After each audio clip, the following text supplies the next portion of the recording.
नमस्कार दोस्तों, मैं मनीष साहू आपका हार्दिक स्वागत करता हूं आपके अपने favourite YouTube channel education all in तैयारी में। आज हम न्यूट्रल ग्राउंडिंग और न्यूट्रल अर्थिंग के बारे में पढ़ेंगे कि हम ग्राउंडिंग क्यों करते हैं, अर्थिंग क्यों करते हैं। ये बहुत ही ज़्यादा महत्वपूर्ण होता है कि हम किसी भी जो हमारा सिस्टम है, जैसे आपके घर में 3 पिन प्लग होता है, तो देखिए ये प्लग इस तरीके से रहता है, ये तीसरा पिन, ये 3 पिन, एक पिन ऐसा है, इस तरीके का रहता है। ये जो बीच वाला दिख रहा है, ये हमारा क्या है, ये जो बीच वाला दिखता है आपको, यही हमारा जो है अर्थिंग रहता है, ये अर्थ वाला पॉइंट रहता है। एक होता है फेज, एक होता है न्यूट्रल। देखिए न्यूट्रल, ग्राउंडिंग और अर्थिंग में क्या क्या चीज़ों के बारे में पढ़ना है, उसको डिस्कस करने वाले हैं इस क्लास में। ठीक है, चलिए इसमें देखते हैं इसके अंदर टॉपिक कौन कौन सा आता है। तो इसमें ग्राउंडिंग और अर्थिंग के बारे में पढ़ेंगे, क्या होता है ग्राउंडिंग और अर्थिंग, इक्विपमेंट के ग्राउंडिंग के बारे में पढ़ेंगे, फिर सिस्टम ग्राउंडिंग के बारे में पढ़ेंगे, फिर अनग्राउंडेड न्यूट्रल सिस्टम क्या होता है उसके बारे में पढ़ेंगे, न्यूट्रल ग्राउंडिंग किस तरीके से करते हैं उस टॉपिक को पढ़ेंगे, एडवांटेज क्या है न्यूट्रल ग्राउंडिंग का, उसमें क्या क्या मेथड्स होते हैं न्यूट्रल ग्राउंडिंग के, सॉलिड ग्राउंड क्या है, रेजिस्टेंस ग्राउंडिंग क्या है, रिएक्टेंस ग्राउंडिंग क्या है, आर्क। तो ये बहुत ज़्यादा इंपॉर्टेंट है आपके लिए, resistance grounding, reactance grounding, arc suppression coil grounding. अब उसके बाद नेक्स्ट है हमारा वोल्टेज ट्रांसफार्मर, अर्थिंग और ग्राउंडिंग ट्रांसफार्मर। ये पूरा कंप्लीट पैकेज होने वाला है आपके लिए, जो कि आपका डिप्लोमा 6 सेमेस्टर यूनिट नंबर 1 है। यूनिट नंबर 1 हम आज स्टार्ट कर रहे हैं, तो 2 लेक्चर में आपका यूनिट नंबर 1 कंप्लीट हो जाएगा।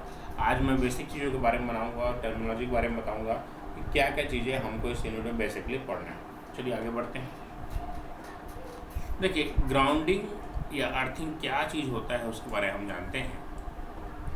तो ग्राउंडिंग और अर्थिंग, देखिए दोस्तों, the process of connecting the metallic frame non-current carrying parts of electrical equipment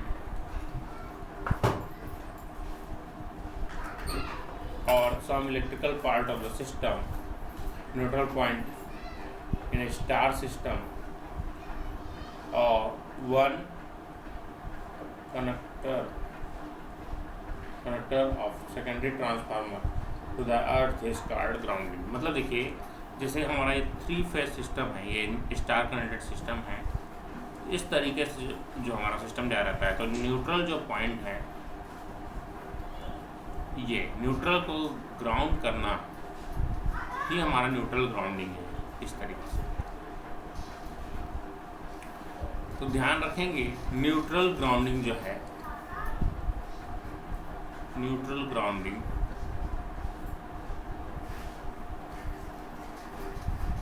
हम इक्विपमेंट की सेफ्टी के लिए करते हैं, इक्विपमेंट की सेफ्टी के लिए करते हैं, और वहीं पर अर्थिंग जो है, अर्थिंग जो है हम ह्यूमन सेफ्टी, अपने आप को इलेक्ट्रिक शॉक से बचाने के लिए, ह्यूमन सेफ्टी के लिए हम इसका यूज करते हैं। तो ये चीज़ें याद रखेंगे कि इक्विपमेंट, न्यूट्रल ग्राउंडिंग इक्विपमेंट की सेफ्टी के लिए होता है। मोटा मोटा चीज़ याद रखेंगे। मशीन को बचाने के लिए हम क्या करते हैं, मशीन की सुरक्षा के लिए, मशीन की सुरक्षा के लिए हम लोग इक्विपमेंट को ग्राउंड करते हैं। और अर्थिंग, अर्थिंग जो है ह्यूमन की सेफ्टी, इंसान की सेफ्टी के लिए करते हैं।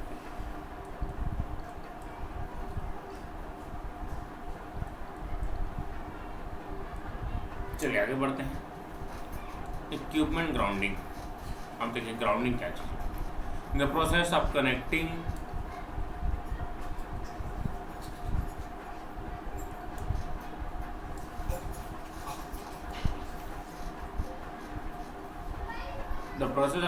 non-conducting current carrying conductor parts, metallic enclosure of the electric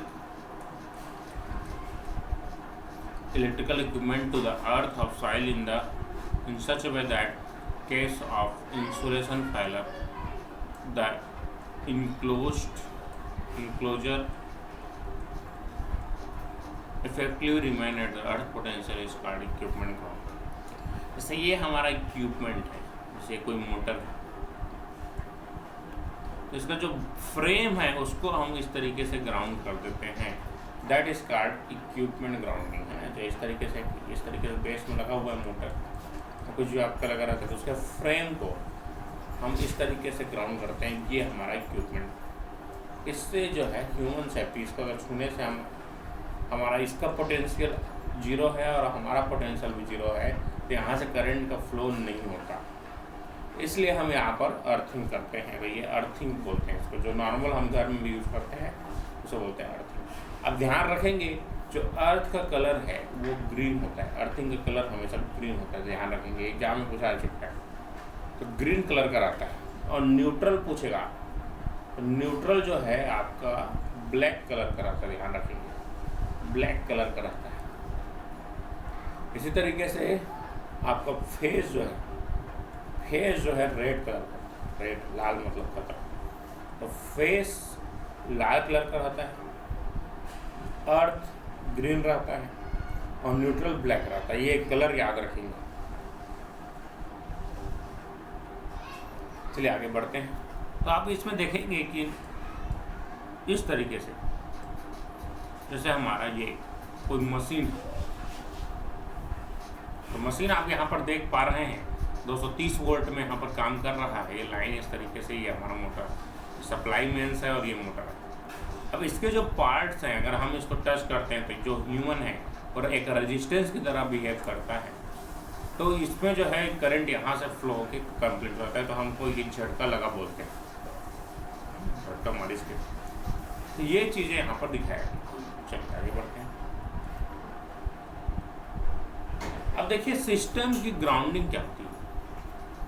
system की ग्राउंडिंग बहुत ज़्यादा इम्पोर्टेंट है।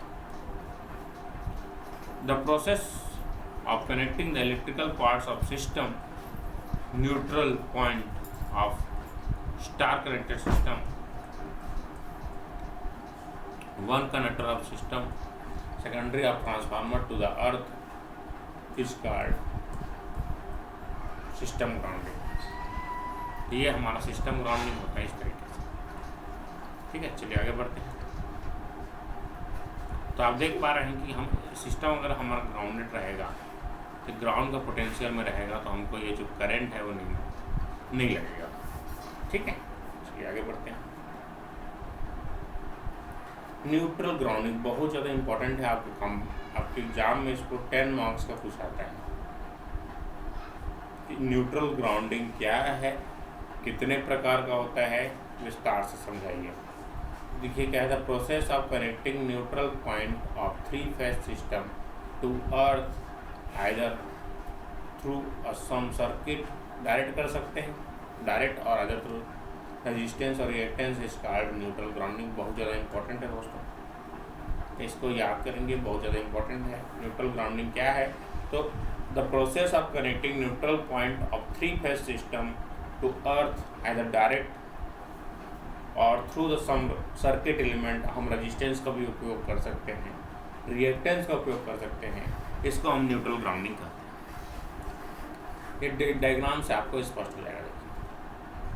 देखिए ये जो आपका 3 फेज सिस्टम है, 3 फेज सिस्टम में ये हमारा सिस्टम है। इसमें जो न्यूट्रल पॉइंट है आपका इस तरीके से, न्यूट्रल पॉइंट को आपका जो दिख रहा है न्यूट्रल पॉइंट, इसको हमने क्या किया है, इस तरीके से ग्राउंड किया। अगर कोई फॉल्ट आता है तो फॉल्ट आएगा तो ये सिस्टम के थ्रू इस तरीके से हमारा रिटर्न पाथ प्रोवाइड करता है, और यहीं से हमारा जो रिटर्न पाथ से हमारा जो भी रिले और सर्किट ब्रेकर है वो हमारा काम कर पाता है। अगर न्यूट्रल कहीं का ब्रेक हुआ है तो हमारा जो सिस्टम है वो काम नहीं कर पाएगा। तो इस चीज़ का ध्यान रखेंगे कि जो बहुत ज़्यादा इम्पोर्टेंट हमारा होता है न्यूट्रल का, अगर ग्राउंड है तभी वो रिटर्न पाथ प्रोवाइड कर पाएगा, और रिटर्न पाथ प्रोवाइड करेगा तभी हम सर्किट को में जो स्विच गियर्स हैं, रिले हैं, सर्किट ब्रेकर है, इन सबको लगा पाएंगे।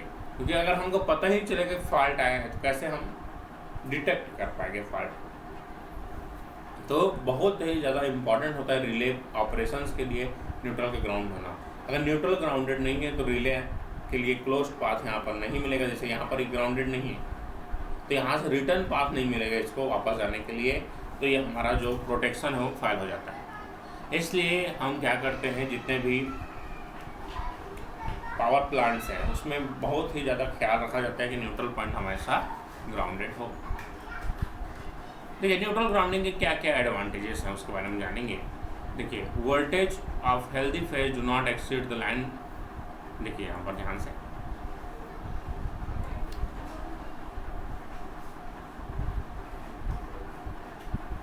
हाँ तो देखिए यहाँ पर क्या एडवांटेजेस है।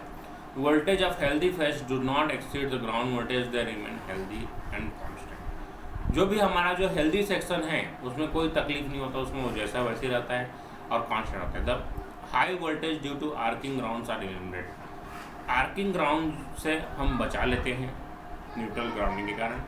The protective relay can be used to provide the protection against earth fault. In the case of fault of any fault the protective relay will be operate to isolate the faulty section. मैंने अभी आपको बताया कि कैसे ये हम release का operation करते हैं। The over voltage due to lightning are discharge to the earth. देखिए हम ग्राउंडिंग करते हैं, जो एक्स्ट्रा ओवर वोल्टेज रहता है वो ग्राउंड हो जाता है इस तरह से। इसलिए हम लोग क्या करते हैं, जो भी ट्रांसमिशन लाइन है उसके सबसे ऊपर जो पॉइंट है उसमें हम क्या करते हैं, ग्राउंड वायर को, आप जो देखे होंगे तो सबसे ऊपर में जो रहता है वो क्या है, ग्राउंड वायर। नेक्स्ट क्या है इसका, यहाँ तक क्लियर हो गया। It provide greater safety to personal and equipments, दोनों के लिए बहुत जरूरी है। It provide improved service and reliability, reliable होता है हमारा system. Operating and maintenance expenditures are reduce. अगर हमारा सिस्टम ग्राउंडेड है तो फॉल्ट जो है जल्दी से जल्दी डिटेक्ट करके रिमूव कर सकते हैं, तो हमारा जो मेंटेनेंस कॉस्ट है वो हमारा रिड्यूस होता है और हम ऑटोमेटिक जो सर्किट्स है उनको लगा पाते हैं। चलिए नेक्स्ट आगे बढ़ते हैं। तो देखिए मेथड्स ऑफ न्यूट्रल ग्राउंडिंग, तो मेथड्स कौन कौन से है ये जानते हैं। तो सॉलिड और इफेक्टिव ग्राउंडिंग, जैसे हम यहाँ पर ये न्यूट्रल है तो इसको क्या कर सकते हैं हम लोग, डायरेक्ट ग्राउंड कर सकते हैं। इसे बोलते हैं सॉलिड और इफेक्टिव ग्राउंडिंग, याद रखेंगे। सॉलिड ग्राउंडिंग जहाँ पर हम कुछ भी चीज़ यूज नहीं करेंगे, डायरेक्ट तार को ले जाके इस तरीके से ग्राउंड कर देते हैं, जैसे हम घर में करते हैं। इसका उपयोग हम क्या करते हैं, जैसे घर में जो इक्विपमेंट्स रहते हैं एक जगह क्या करते हैं, गड्ढा खोद के इस तरीके से तार डाल देते हैं, तो ये हमारा घर में जनरली हम लोग सॉलिड ग्राउंडिंग का उपयोग करते हैं। रजिस्टेंस ग्राउंडिंग, अब यहाँ पर आप कनेक्ट कर दीजिए रजिस्टेंस, तो रजिस्टेंस कनेक्ट कर देंगे तो इसे बोलेंगे रजिस्टेंस ग्राउंडिंग। इसी में अगर रिएक्टेंस कनेक्ट कर देंगे तो ये हमारा हो जाएगा रिएक्टेंस ग्राउंडिंग। और ये हमारा पीटरसन कॉइल, इंडक्टेंस और कैपेसिटेंस दोनों हम यहाँ पर यूज करते हैं, उसे बोलते हैं हम लोग पीटरसन कॉइल ग्राउंडिंग, या इसी को आर्क सप्रेशन कॉइल। बहुत ज़्यादा इंपॉर्टेंट है, 10 मार्क्स का ये पूछा जाता है हर बार। इसको इस यूनिट से एक ही क्वेश्चन आता है जो कि ये है, मेथड्स ऑफ न्यूट्रल ग्राउंडिंग्स। या फिर पूछेगा अर्थिंग क्या है, ये कितने टाइप्स के होते हैं। इसका मैं सेपरेट वीडियो बनाऊंगा दूसरा लेक्चर में, आपको पता चलेगा कि हम कितने टाइप्स के अर्थिंग करते हैं। तो अर्थिंग के बारे में मैं नेक्स्ट क्लास में बताऊंगा। आज मैं बता रहा हूँ आपको मेथड्स ऑफ न्यूट्रल ग्राउंडिंग क्या क्या चीज़ें हैं।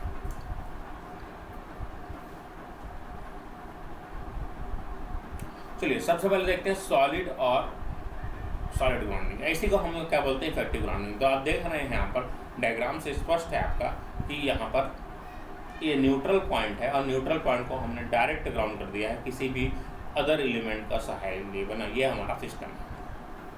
When the neutral point of 3-phase system, 3-phase generator और 3-phase ट्रांसफार्मर, कोई भी हो सकता है, ट्रांसफार्मर भी यूज कर सकते हैं, जनरेटर भी यूज कर सकते हैं, कोई भी इक्विपमेंट यूज कर सकते हैं, is directly connected to earth through a wire of negligible resistance और reactance is called solid grounding or effective grounding. ठीक है, तो देखिए इसमें किसी चीज़ की हमको जरूरत नहीं है, एक नॉर्मल वैल्यू इस तरीके छोड़ दिए।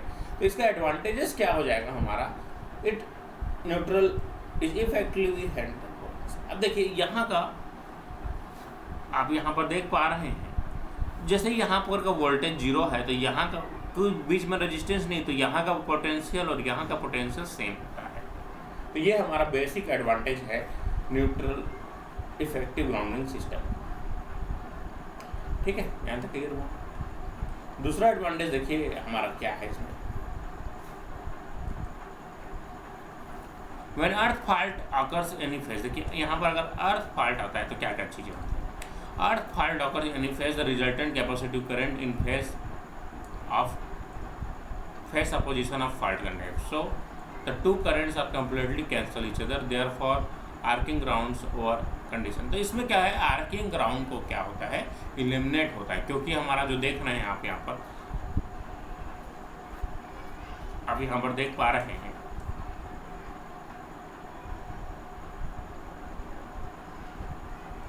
ये, तो यहाँ पर आप देख पा रहे हैं कि जो जैसे ये हमारा न्यूट्रल है, ये फॉल्ट करेंट है। तो यहाँ से अगर कोई फॉल्ट आया है तो यहाँ से हमारा देखिए आई एफ आ रहा है, क्योंकि आई आर के बराबर है या आई वाई के बराबर है जो भी।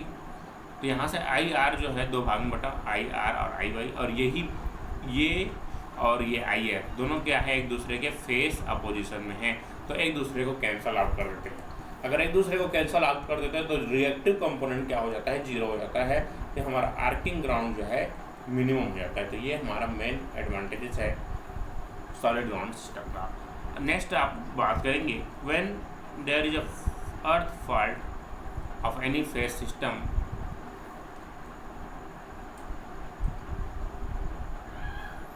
देखिए यहाँ पर क्या बोल रहा है, when there is a earth fault on any phase of the system, the phase to earth voltage of fault phase becomes 0.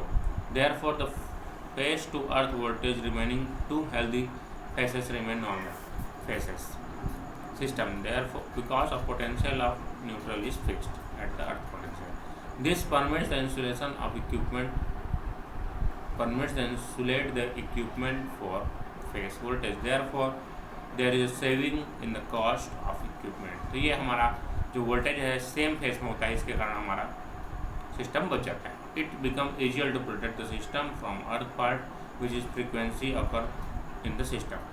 देखिए इसमें बहुत ज़्यादा फॉल्ट जो है आपका अर्थ फॉल्ट सिस्टम आता है, तो ये हमारे लिए बहुत ज़्यादा it become easier to protect the system, earth fault से बचाने के लिए बहुत ही ज़्यादा ईजी होता है। इसमें देखिए when there is earth fault on any phase of the system, the large fault current allow the flow fault current the ground neutral, this permits the is.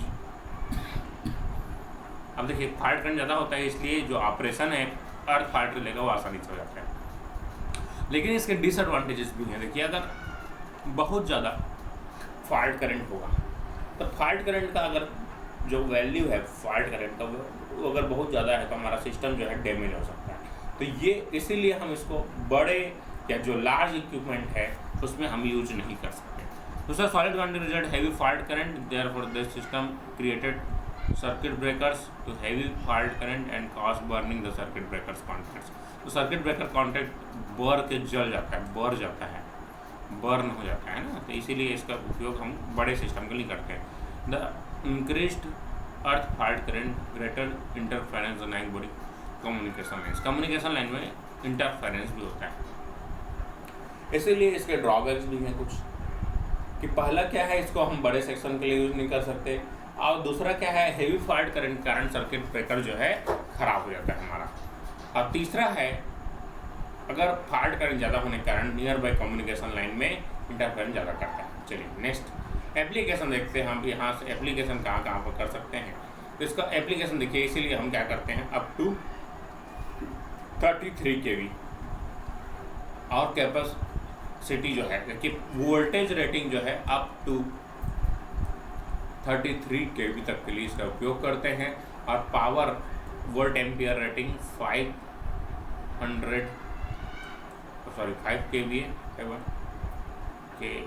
kVA या फिर 5 MVA बोल सकता हूँ, इतना तक के लिए पावर के लिए अप टू यूज कर सकते हैं, अप टू मैक्सिमम।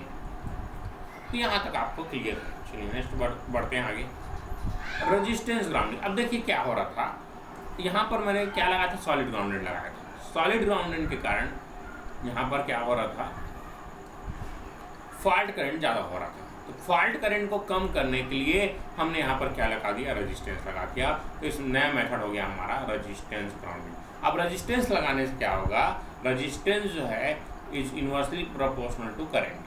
तो अगर रेजिस्टेंस को इंक्रीज करेंगे तो करंट में क्या हो जाएगी, कमी आएगी। नॉर्मल प्रिंसिपल है, आपने ओम्स लॉ से पढ़ा। तो ये चीज़ें यहाँ पर हम यूज करते हैं। तो रेजिस्टेंस का मान बढ़ने से करंट को लिमिट करता है, जो जिससे हमारा जो फॉल्ट करंट था, जैसे जिसमें डैमेज होने का केसेस बढ़ रहा था, वो सब यहाँ पर दूर हो जाता है। In order to limit the magnitude of earth fault current, in order to limit the magnitude of earth fault current, it is common practice to connect the neutral point of three-phase system through the resistor. This is called a resistance grounding. बहुत अलग चीज़ नहीं है, बहुत कठिन चीज़ नहीं है, आप समझ सकते हैं इसको। When the neutral point of three-phase system generator is connected with the through a resistor, it is called a resistance grounding. ये अब डायग्राम मैंने आपको बता दिया है इस तरीके से। यहाँ पर देख पा रहे हैं कि रेजिस्टेंस से हम कनेक्ट कर दे रहे हैं, तो ये हमारा बच जा रहा है। एडवांटेज क्या होगा दोस्तों, देखिए इसका, by adjusting the value of R, हम आर की वैल्यू को इस तरीके से एडजस्ट कर सकते हैं कि arcing ground can be minimised. Arcing ground को मिनिमम हम यहाँ पर से कर सकते हैं, ठीक है। तो ये हमारा ये पूरा सिस्टम है।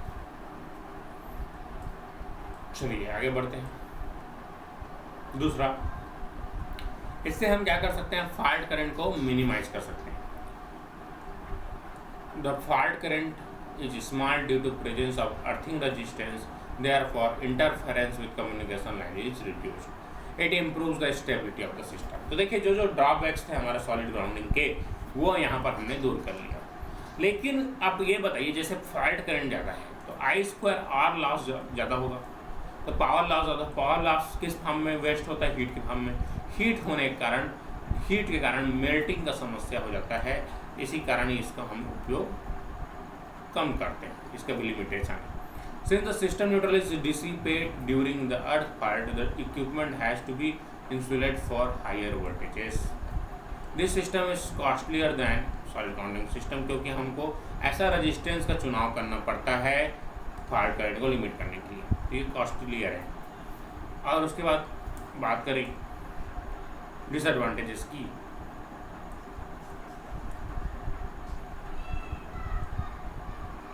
तीसरा, large amount of energy is producing during the earth fault resistance. तो ये हमारा एनर्जी का लॉस यहाँ पर ज़्यादा होता है, एनर्जी का लॉस ज़्यादा होता है। तो ये सब कुछ ड्रॉबैक्स है।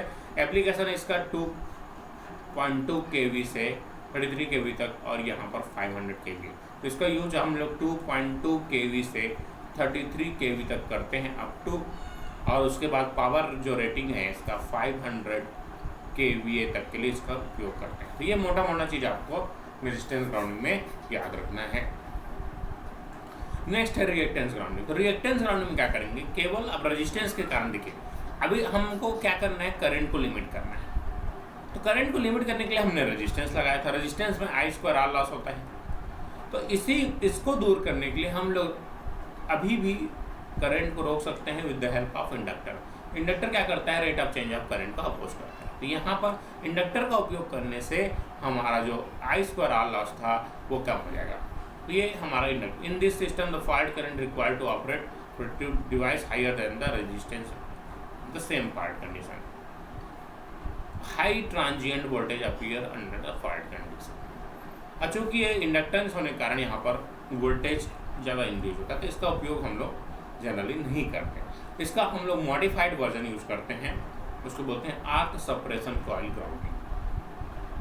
ठीक है, तो इसके बारे में मैं आपको थोड़ा सा ओवरव्यू बता देता हूँ। जैसे आपने पढ़ा था RLC सर्किट, LC सर्किट्स, तो XL और ये -XC, अगर दोनों बराबर होगा, XL बराबर XC होगा, तो रेजोनेंट आ जाता है, तो एक दूसरे को कैंसल आउट कर देते हैं। सेम प्रिंसिपल पे हमारा arc suppression coil grounding use होता है। तो हम इंडक्टर के साथ एक कैपेसिटर का उपयोग करते हैं ताकि हमारा जो नेट रिएक्टेंस है वो नियरली 0 के बराबर आ जाए, नेट रिएक्टेंस 0 के बराबर आ जाए और हमारा रेजोनेंस केस हो। इससे हमारा जो सिस्टम है वो बच जाता है। चलिए, when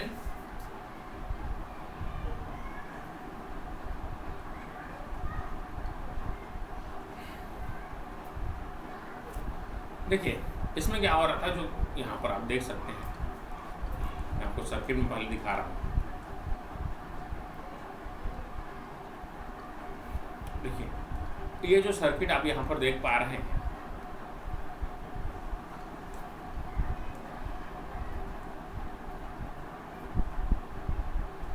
इसमें क्या हो रहा है, देखिए यहाँ से आपका इस तरीके से ये जो करंट आ रहा है, ये कैपेसिटिव करंट है, ये फाड़। अब इसको हम इस तरीके से यहाँ पर बैलेंस करते हैं आर्क सप्रेशन कॉइल में, एडजस्ट इस तरीके से करते हैं, जो ये करंट का वैल्यू है और इस करंट का वैल्यू है एक दूसरे को, जैसे यहाँ पर 1 एम्पियर आ रहा है तो यहाँ से -1 एम्पियर, इस तरीके से 1 + 1 कितना हो जाएगा, 0, एक दूसरे को कैंसिल आउट करते हो। तो इसका वैल्यू को इस तरीके से हम एडजस्ट करते हैं कि एक दूसरे के जो इफेक्ट्स हैं, ये जो इफेक्ट्स आपको दिख रहे हैं, वो एक दूसरे को कैंसिल आउट कर सकें। तो यही हमारा होता है arc suppression coil grounding methods. चलिए आगे बढ़ते हैं, इसका ऑपरेशन देखते हैं। तो ऑपरेशन देखिए क्या होता है, जब ये देखो IR जो है, IR बराबर IY, I बराबर क्या होता है, V फेस बटे R या फिर X पर फेस। तो V पर फेस बराबर बताया था, अभी जो भी आपको डिफाइंड दिया रहता है लाइन टू लाइन, जो होता है √3 टाइम्स ऑफ V फेस, इसलिए यहाँ पर ये V लाइन इस तरीके से आया हुआ है। तो देखिए IC बराबर क्या हो जाएगा, यहाँ से √3 टाइम्स होगा IR का, तो √3 बराबर कितना हो जाएगा, इतना इतने बराबर हो जाएगा, ये 3 टाइम्स ऑफ है। IF बराबर क्या हो जाएगा, V पर फेस बटे XL फाल्ट करंट बराबर। अब IL बराबर किसके हो जाएगा, IC के बराबर हो जाएगा। तो I पर फेस बराबर ये √3, तो ये सेम चीज़ है, ये सेम चीज़ कैंसर। तो XL बराबर XC/3, तो XL बराबर क्या होता है, ω_L, तो ये 1/3 ω_C, तो L बराबर क्या हो जाएगा, 1/3 ω²C। इसी को प्रूव करने के लिए पूछता है आपको एग्जाम में, कई बार पूछा आ चुका है, इसको प्रूव कीजिए करके। तो ये बहुत ज़्यादा इंपॉर्टेंट है आपके लिए डेरिवेशन। चलिए आगे बढ़ते हैं, डेरिवेशन को आप याद रखेंगे। एडवांटेज क्या है, the Petersen coil grounding has following advantage. The Petersen coil completely effective and it prevent any damage of arcing grounds. तो ये बहुत ज़्यादा इफेक्टिव मेथड्स है, completely effective, it prevent any damage of arcing grounds। दूसरा क्या है, the Petersen coil has advantage of ungrounded neutral system. Next disadvantage क्या है, पीटरसन इसका कुछ due to varying operational condition, the capacitance of network changes from time to time, therefore network of Petersen coil required to readjustment. इस पर readjustment की जरूरत पड़ती है, क्योंकि हमारा जो फॉल्ट है, जो कैपेसिटेंस है, वो समय के साथ चेंज होते रहता है। The line should be transposed, line को ट्रांसपोज करने की जरूरत पड़ती है। तो इस तरीके से आप देख पा रहे हैं, ये आपका एडवांटेज और डिसएडवांटेज है। ठीक है दोस्तों, तो आज के लिए इतने रखते हैं। अगर वीडियो अच्छा लगे तो लाइक जरूर करें, और अगर नए हैं चैनल को सब्सक्राइब करें और बेल आइकन को दबाइए, जिससे सारे नोटिफिकेशन मिलते रहें। नेक्स्ट क्लास में हम बात करेंगे अर्थिंग के बारे में, तो इक्विपमेंट के अर्थिंग क्या होता है, कैसे होता है, इनके बारे में जानेंगे। प्लेट अर्थिंग, प्लेट और पाइप अर्थिंग के बारे में मैं कंप्लीट डिटेल बताऊंगा आपको। ठीक है दोस्तों, कल तक बनाने के बहुत बहुत धन्यवाद।